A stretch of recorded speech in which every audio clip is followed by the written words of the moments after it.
terceira festa do Senhor, primícias. Levítico 23:10. Então trareis ao sacerdote um molho das primícias da vossa cega. E ele moverá o molho perante o Senhor para que sejais aceitos. No dia seguinte, ao sábado, o sacerdote o moverá.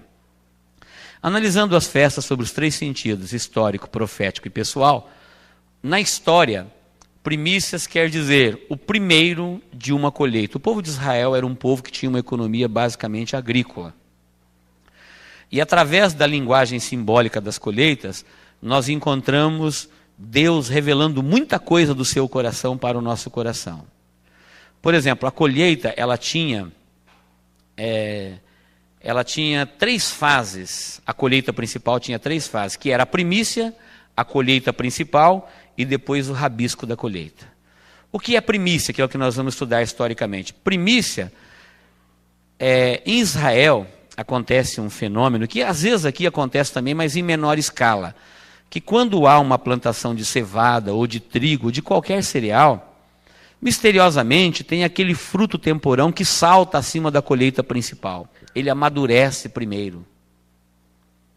Ele fica pronto para a colheita antes da colheita principal. É possível, às vezes, você ver no arrozal ou no milharal, aquelas espigas bonitas, viçosas, aquele pé de espiga, que ele está acima. Você olha e parece que o milho que foi plantado todo ao mesmo tempo, está tudo na mesma altura, mas aqui ou ali, em algum lugar, distante um do outro, você vê aquele pé de espiga acima dos demais.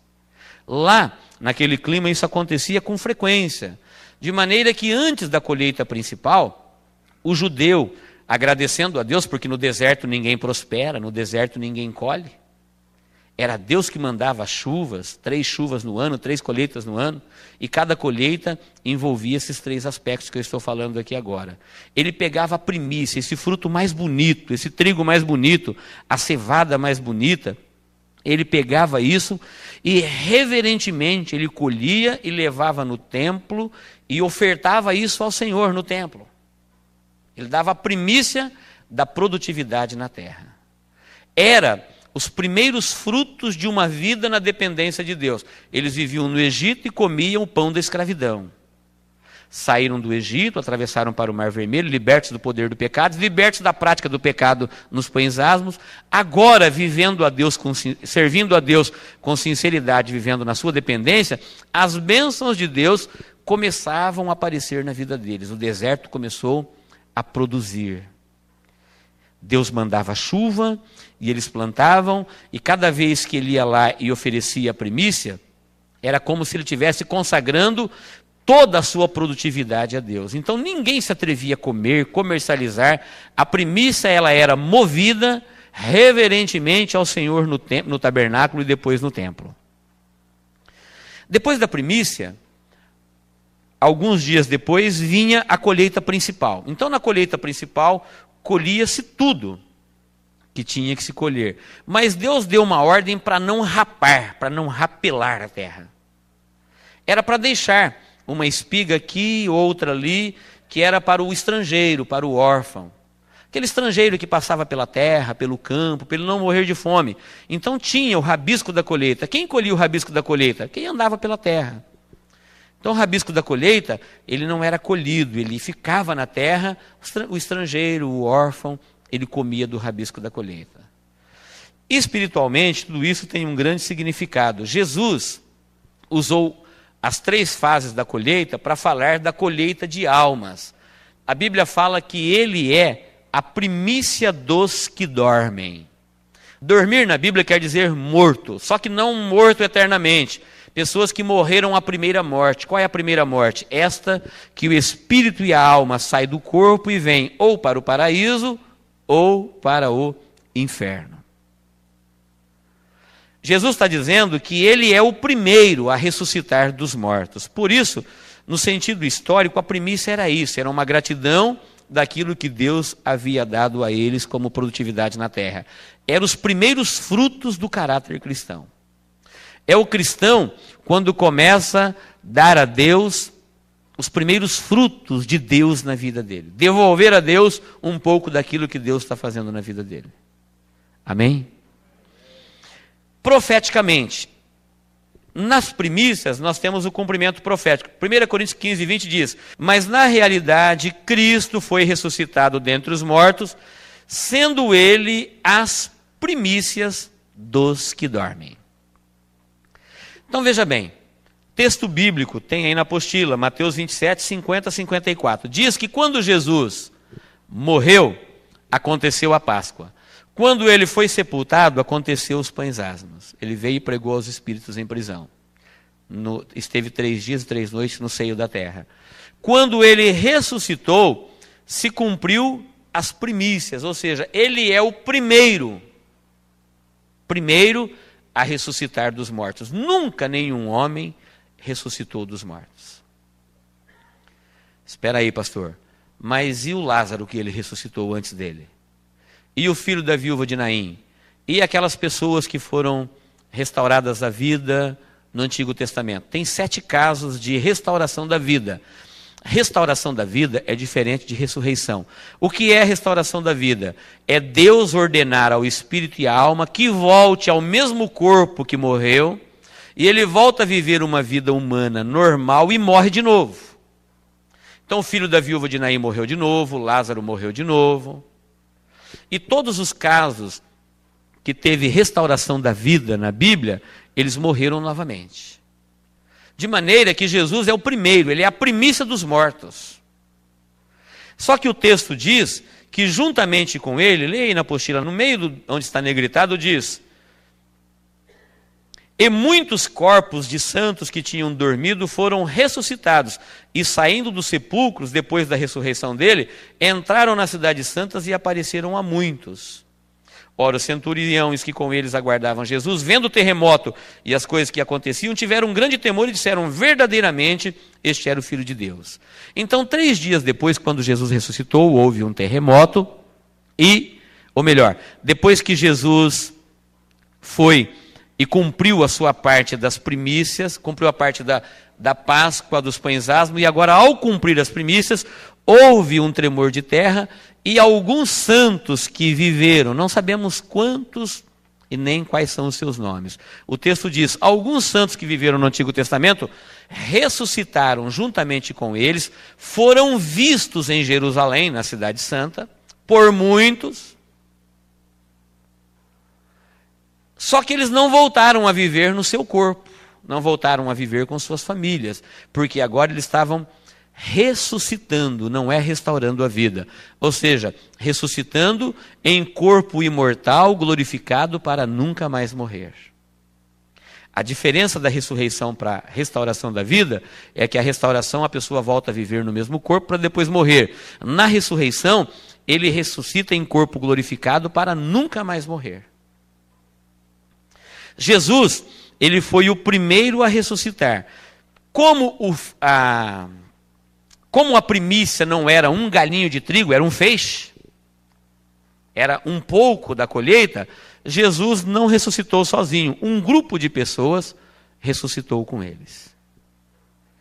Ressuscitaram algumas vidas, apareceram, foram vistas e depois não foram vistas mais. Apenas para testemunhar que a primícia dos que dormem estava sendo oferecida a Deus.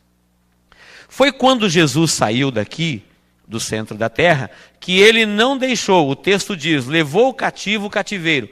Eu acabei de dizer na festa passada que esses espíritos estavam em prisão, não quer dizer algemados, mas presos, não podiam sair. Por que não podiam sair? Porque Jesus não tinha vencido a morte. Agora, como Jesus venceu a morte, ele veio à região dos mortos. E a Bíblia fala, com essas referências que estão aqui no mapa e na apostila, que ele levou o cativo e cativeiro, e o paraíso deixou de ser no centro da terra e passou a ser no terceiro céu, na imediata presença de Deus. Onde está o paraíso hoje? Este local hoje no centro da terra, ele é desabitado. Queridos, os detalhes são tão impressionantes que se você ler de Gênesis até Malaquias, qualquer lugar que fala que morreu um salvo, fala sua alma desceu ao paraíso. Essas pessoas que escreveram isso, não sabiam disso que nós estamos falando.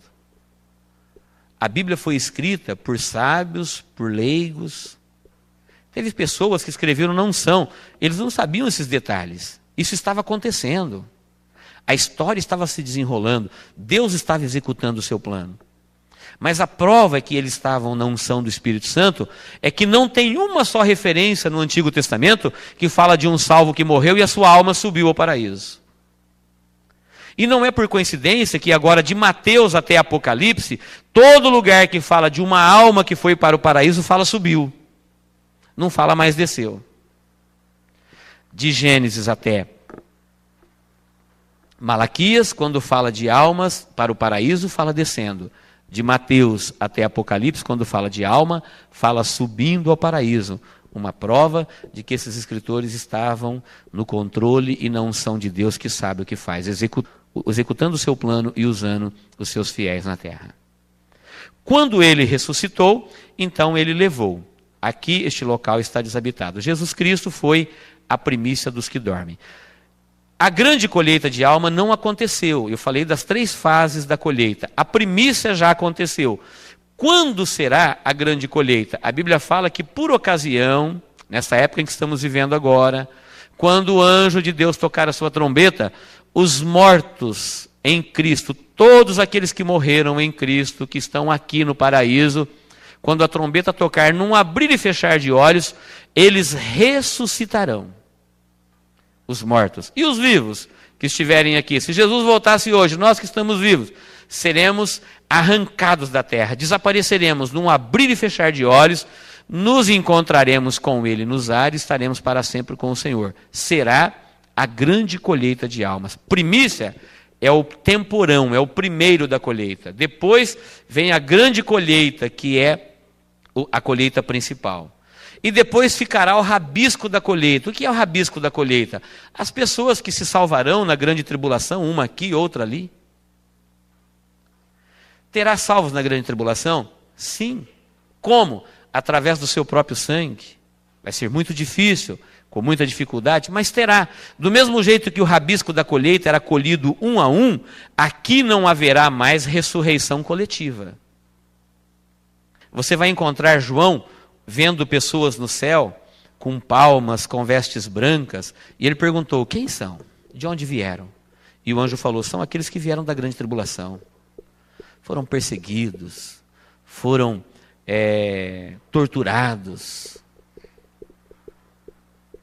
E ele perguntou, por que o Senhor não vinga a morte deles? E ele disse, o anjo disse, porque ainda não se completou o número daqueles que iam salvar. Eles estavam chegando no céu um a um. Assim como o rabisco da colheita que ficava na terra, era colhido um a um pelo estrangeiro, pelo órfão. Então, nas 3 fases da colheita, Deus deixou claro, para usar a linguagem simbólica, das 3 colheitas de almas na terra. A primeira vez que almas saíram da terra para ir para o céu foi nas primícias, e Jesus levou cativo o cativeiro. A outra será na primeira ressurreição, e os perdidos continuarão sepultados. Eles só ressuscitarão na segunda ressurreição, que está distante da primeira, 1007 anos. Os 1000 anos do milênio e os 7 anos da grande tribulação. Eles ressuscitarão para comparecer diante do juízo do grande trono branco e serem lançados no lago de fogo. Não haverá salvação para eles. Então o cumprimento profético das primícias se cumpriu em Cristo. Aplicação pessoal da primícia. Diz aí, as primícias falam dos primeiros sinais do caráter cristão na nossa vida. Depois da Páscoa e dos pães asmos, gradativamente, começam a aparecer na vida do cristão a transformação que o Espírito Santo opera na vida dos que creem no Evangelho. Tem aí alguns textos, mas eu quero resumir esses textos concluindo, fazendo um apanhado geral de tudo isso. Você pode estudar isso na sua casa. Primícia na nossa vida, pastor, o que tem a ver conosco isto hoje? Tem a ver que, a partir do momento que Deus começa a operar na tua vida e te dar abundantes colheitas, nós devemos sacrificar as primícias ao Senhor para que Ele possa continuar operando na sua vida. Se Israel não oferecesse a primícia, no ano seguinte não teria colheita. Se ele não agradecesse a Deus pelas chuvas, era uma vida de dependência de Deus para sobreviver no deserto. Eles teriam que dar ouvido à palavra de Deus, como deram para sair do Egito, como deram para sacrificar os asmos, e agora na primícia. À medida em que eles iam sacrificando as primícias a Deus, eles teriam abundantes chuvas na sua propriedade, na sua lavoura, e eles teriam abundantes colheitas, e eles nunca venceriam Deus. A partir do momento que você não dá a primícia para Deus daquilo que Deus te dá, é como se você bloqueasse o céu na sua vida. Eu creio que todo mundo concorda que o maior problema do mundo hoje, junto com o problema da educação, junto com o problema da violência, junto com o problema da saúde, mas o maior problema do mundo hoje é financeiro. Sim ou não? Sim. Por que o problema do mundo é financeiro? Porque nós temos problema exatamente na área onde Deus não entra. Onde Deus não está, a parte financeira é a parte que o homem mais reluta para entregar no comando de Deus. E aquilo que você não entrega no comando de Deus, ele não comanda, fica sobre o seu comando. Logo, o mundo não tem as bênçãos de Deus. Para Deus, não há dificuldade nenhuma em enriquecer o ser humano. Veja que aqui ele deu a terra toda para um casal. Ninguém vence a terra na sua fertilidade. Eu costumo dizer, se cada vez que eu chupasse uma laranja, eu plantasse uma semente, se cada vez que eu comesse uma porção de arroz, eu plantasse 1%, eu nunca venceria a terra. A bênção de Deus que tem sobre ela.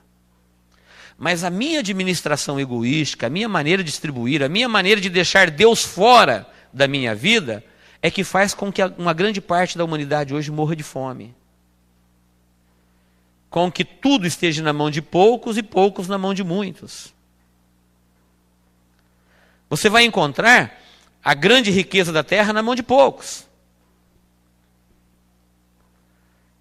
E a maioria passando necessidade.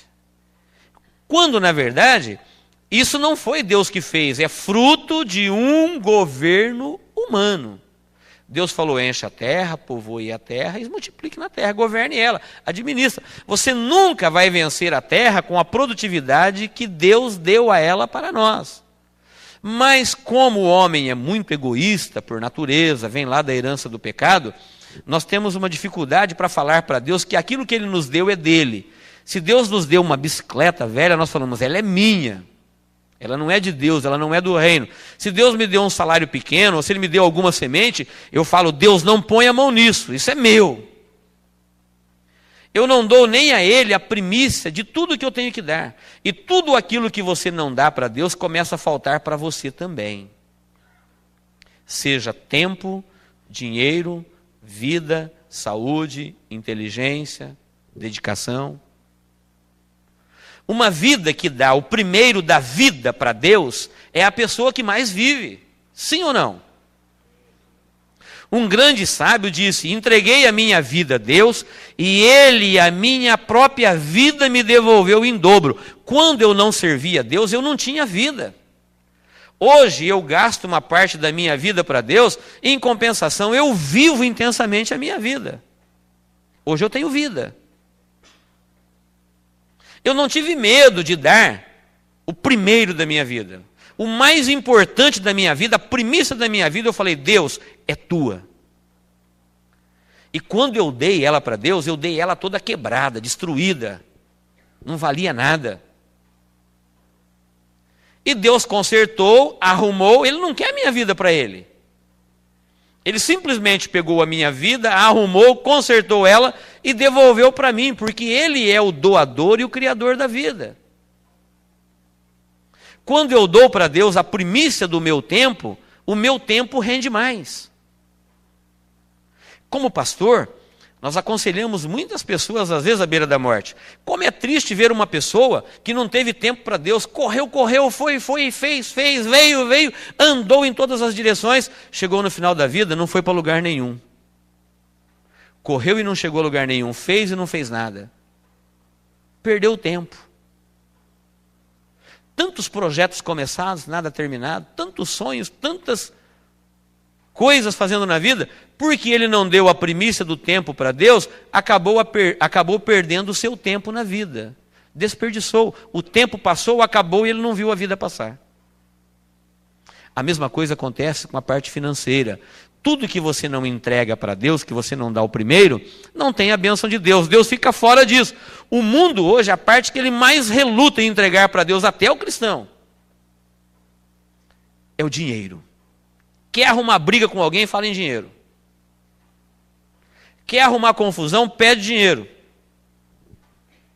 A pessoa fala, Deus, o meu problema eu já te dei, no meu coração o Senhor pode entrar, quer libertar o meu filho lá em casa, quer libertar o meu marido, liberta, quer curar, quer me prosperar, problemas e tudo isso nós entregamos para Deus, mas não se meta no meu bolso. Até parece que Deus precisa dos nossos reais. Não é assim, querido. Deus ensinou esse povo que ele formou pela primeira vez que ele se relacionou com o povo na terra. Ele falou, à medida em que você dá a primícia, você está plantando semente. E quando você planta semente, você convida Deus para fazer parte da sua produtividade. Nós encontramos isso, gente, não estou forçando nenhuma interpretação, nós encontramos isso em toda a Bíblia. Quem não conhece a passagem da multiplicação dos pães? 5.000 homens, fora mulheres e crianças, já era de tardezinha, já ia escurecendo, e Jesus foi avisado que não tinha pão e não tinha lugar para comprar e nem dinheiro para comprar. E falaram para Jesus assim, vamos mandar o povo embora, cada um se vira pelas aldeias por aí. Ele falou, não, dá-lhe voz de comer. Olharam para Jesus e falou assim, mas